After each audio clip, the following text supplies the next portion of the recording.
Hier, les prises de température omniprésentes qui font leur réapparition dans la capitale chinoise qu'on n'avait pas vu depuis plus de 2 mois, et ces 11 quartiers résidentiels du sud de Pékin qui sont mis sous quarantaine. En plus de cela, on a la suspension des activités sportives et la quarantaine imposée aux voyageurs en provenance de Pékin dans d'autres provinces de Chine.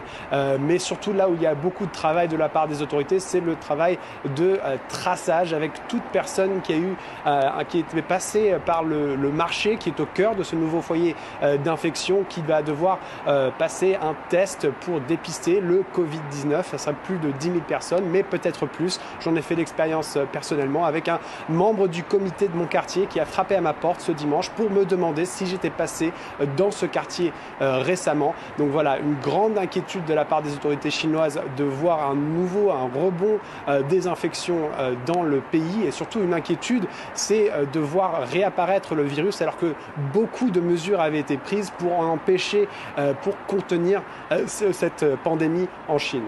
Vous l'avez dit, c'est à nouveau un marché alimentaire qui serait à l'origine de ce foyer de contamination. Des règles sanitaires plus strictes sont-elles envisagées par Pékin ?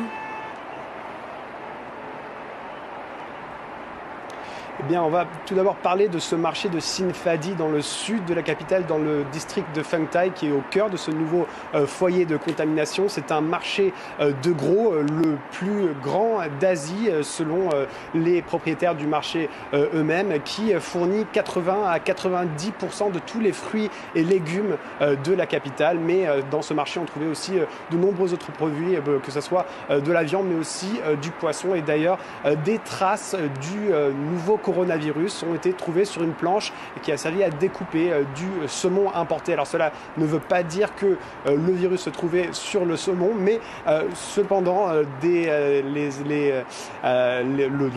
saumon a été retiré des étalages, que ce soit dans les supermarchés ou les restaurants de la capitale, mais aussi dans le reste du pays. Mais pour l'instant, rien ne suggère que ce marché de gros, et que dans ce marché de gros, il y avait du commerce d'animaux sauvages, ce qui était, il semblerait, à l'origine du premier foyer de contamination de cette pandémie du Covid-19 à Wuhan, un commerce d'animal sauvage qui a été interdit lors de la session annuelle du Parlement chinois le mois dernier. Mais l'enquête va se poursuivre pour comprendre exactement comment ce marché se trouve au centre d'un nouveau foyer de contamination.